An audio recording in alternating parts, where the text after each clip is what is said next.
Imaginez un secret gardé pendant près d'un demi-siècle, si profond qu'il est capable de faire trembler les fondations même de nos démocraties. Eh bien, c'est cette histoire-là qu'on va décortiquer ensemble, l'histoire de l'opération Gladio. Alors, tout bascule à une date bien précise, le 3 août 1990. Ce jour-là, c'est un véritable séisme politique qui frappe l'Europe. Mais attention, pas une bombe dans la rue, non. Une bombe lâchée dans l'enceinte très feutrée d'un parlement. C'est le Premier ministre italien de l'époque, Giulio Andreotti, qui monte à la tribune et qui lâche l'impensable. Il admet que oui, depuis la fin de la Seconde Guerre mondiale, il existe une armée clandestine sur le sol italien, et attention, financée par la CIA et coordonnée par l'OTAN. L'effet de cette révélation sur l'opération Gladio, il est immédiat et il est absolument dévastateur. Et ce qui est incroyable, c'est de voir à quelle vitesse tout s'écroule après ça. Une fois que l'Italie a parlé, eh bien les révélations commencent à tomber un peu partout en Europe de l'Ouest. On se rend compte que ce n'était pas du tout une affaire isolée, mais bel et bien un gigantesque réseau clandestin qui couvrait tout le continent. Bon, pour bien comprendre, il faut revenir à la logique de départ, à la justification officielle de ces armées de l'ombre. L'idée, c'est le concept de stay behind, ce qui veut dire littéralement rester derrière.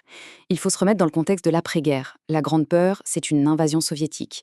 Le plan, c'était donc de préparer des petites cellules, des cellules dormantes, qui seraient prêtes à organiser la résistance de l'intérieur si jamais les soviétiques débarquaient. Et comme on le voit, la mise en place était super méthodique. Étape 1. On recrute des profils bien particuliers, souvent des nationalistes convaincus. Étape 2. On leur donne un entraînement secret avec l'aide de la CIA, du MI6, les grands noms du renseignement. Ensuite, étapes 3 et 4, on équipe ces cellules et on planque des armes, des explosifs un peu partout sur le territoire. Mais le point vraiment crucial, et c'est le plus dangereux, c'est l'étape 5. Tout ce petit monde opérait avec une chaîne de commandement parallèle, complètement en dehors du contrôle des gouvernements élus. Et c'est précisément là que l'histoire officielle, celle de la simple défense du territoire, commence à voler en éclats. Et elle laisse place à quelque chose de beaucoup plus sombre. Ce visuel, il résume parfaitement le retournement de situation. D'un côté, on a la mission de base, défendre le pays contre un ennemi extérieur. Et de l'autre, on a l'accusation, qui est terrible, utiliser ce même appareil pour manipuler sa propre démocratie, pour semer le chaos à l'intérieur. Et cette accusation, elle repose sur un concept qui fait froid dans le dos, la stratégie de l'attention. Le principe est franchement diabolique. On crée le chaos, on fait des attentats, on s'arrange pour que la population soit terrifiée. Ensuite, on accuse ses adversaires politiques, typiquement l'extrême gauche à l'époque, et ça donne la justification parfaite pour durcir le ton, pour mettre en place des lois plus autoritaires, soi-disant pour rétablir l'ordre. C'est une manipulation psychologique à grande échelle. Bon, assez de théorie. Voyons maintenant des cas très concrets, des exemples qui glacent le sang où cette stratégie aurait été appliquée. L'attentat de la gare de Bologne, c'est vraiment l'exemple type. Le 2 août 1980, une bombe monstrueuse explose, elle fait 85 morts. Leur réflexe immédiat des autorités et des médias, c'est d'accuser l'extrême gauche. Sauf que, au fil des décennies, l'enquête va révéler une toute autre histoire. Une histoire de terroristes néofascistes, de liens avec les services secrets et même avec des sociétés secrètes comme la fameuse loge P2. Il faudra attendre 2007, imaginez, pour que la justice confirme enfin leur culpabilité et documente noir sur blanc les liens avec l'appareil d'État. Et l'Italie, ce n'est malheureusement pas un cas isolé. En Belgique, pendant plusieurs années, le pays va être terrorisé par une série d'attaques d'une sauvagerie absolue. Le bilan est terrible. Entre 1982 et 1985, des types surarmés défoncent des supermarchés et tirent dans le tas, sur les clients, sur les familles, pour des butins qui sont souvent ridicules.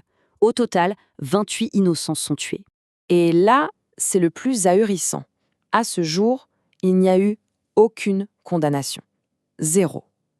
Pourtant, l'enquête a mis en lumière des liens plus que troublants avec des membres des forces de l'ordre et des caches d'armes qui appartenaient au réseau Gladio belge. Mais rien. Le dossier reste une énigme judiciaire. On le voit, la confession d'Andreotti en 1990, ça a été comme ouvrir la boîte de Pandore. Sauf qu'au lieu de réponse, ça a surtout soulevé des questions encore plus vertigineuses. Et la question numéro 1, c'est celle-là. Qui donnait les ordres ? Si ces cellules secrètes n'obéissaient pas au gouvernement démocratiquement élu, alors à qui obéissaient-elles ? Qui tirait vraiment les ficelles ? Cette absence totale de contrôle, c'est le cœur du problème. Ça suggère l'existence d'une sorte d'État dans l'État, un pouvoir de l'ombre. Une autre question, toute simple. Où sont les preuves ? En 1990, le Parlement européen a exigé que toute la lumière soit faite, que les documents soient déclassifiés. On est plus de 30 ans plus tard et la plupart des archives, que ce soit celles de la CIA ou celles des services nationaux, sont toujours sous clé.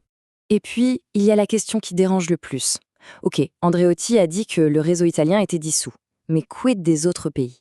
Est-ce que tous ces réseaux ont vraiment été démantelés ou est-ce que certaines structures ont simplement changé de nom pour continuer à opérer dans l'ombre avec de nouveaux objectifs? C'est vraiment le point le plus important à retenir de tout ça. Quand on parle de Gladio, on ne parle pas d'une obscure théorie du complot trouvée sur Internet. Non, c'est un fait historique, documenté, qui a été confirmé par des chefs de gouvernement, par des enquêtes parlementaires et par la justice. Au final, l'histoire de Gladio nous force à regarder notre propre histoire différemment.